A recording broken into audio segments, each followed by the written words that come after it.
An attractively laid out garden is one thing, but if it's also lit tastefully and effectively, it's certain to be shown off to the best of its advantage. It all boils down to having the lighting that suits best the corners of the garden. A low voltage system is ideal for this, since lights can be easily installed anywhere in the garden. Unfortunately, garden lighting was not taken into account when this landscape garden was first laid out. Now, it would be an awful shame if Roger had to dig up parts of the garden again to lay power cables. Fortunately, with a low voltage network, this won't be necessary, and he can install connectors to his heart's content wherever he wants. The system is very simple.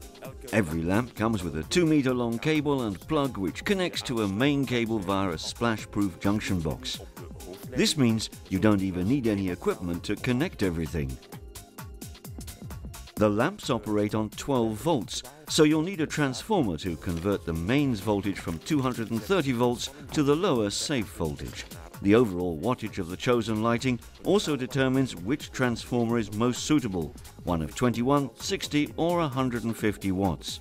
If you're thinking of additional lighting at a later stage, you should opt for sufficiently high wattage at this point. Roger ensures there's an extra exterior socket for the transformer. It's essential to check the IP code at this point. The figure 44 stands for splash-proof, which is a minimum requirement for outdoors. The cover should also be set on a porous base. From there, Roger then leads the main cable off to the various connectors.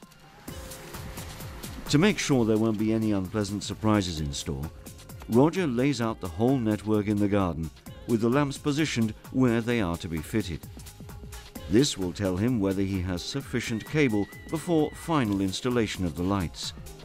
It will also help him to see exactly where the connectors on the main cable have to be.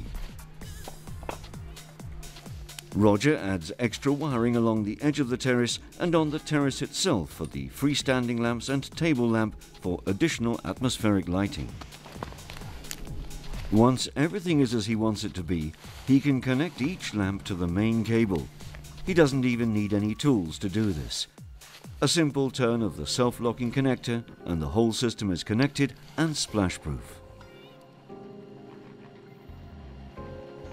The entire garden lighting circuit draws only 12 volts from the transformer, making it a low voltage system. This is why it's so safe and easy to install. You don't even need to bury the cables.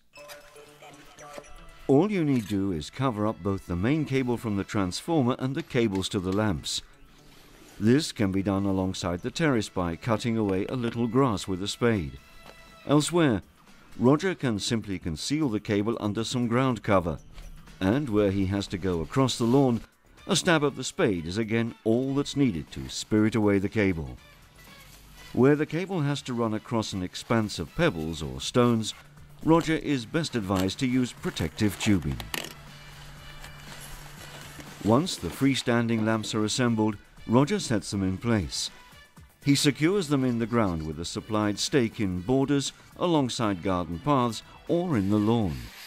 However, for installation on his terrace, for example, he can screw them into any hard base using the plugs and stainless steel screws provided. Suitable fittings can also be obtained for specific purposes, from atmospheric uplighters and pathway lighting for incorporation in the brick-paved terrace and garden path, to directional spots for illuminating details, wall lighting against a fence, wall or pergola and underwater lighting. The latter can be recognized by the IP68 logo and can therefore be used permanently underwater, for example in a garden pond.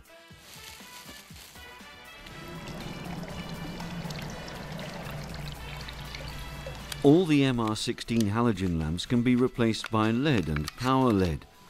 These consume a lot less power and nonetheless provide sufficient light output to highlight details in the garden.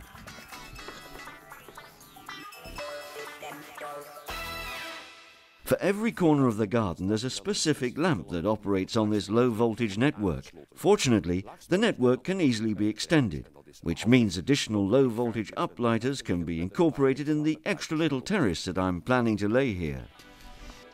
Roger wants to build an outdoor sauna here later on, so he'll need to lay an extra piece of terrace.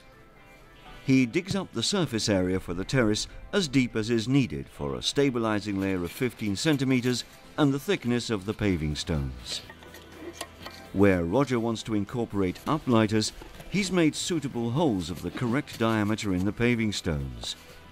Concealing the wiring is no problem at all, since he simply threads them through under the paving stone.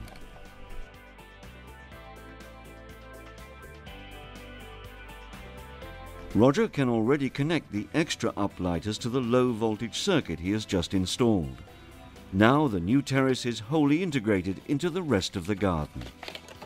With a few more floor lamps on the terrace, Roger also creates the perfect atmosphere here for pleasant summer evenings. These floor lamps operate on low voltage too, and are therefore perfectly compatible with the rest of the garden lighting. He can also secure them to the terrace, one by one. With the right lights in the right places, you can create functional but above all atmospheric lighting for any garden. The fact that the system operates on low voltage means you can install it very quickly and simply, and can also extend it later without any problem.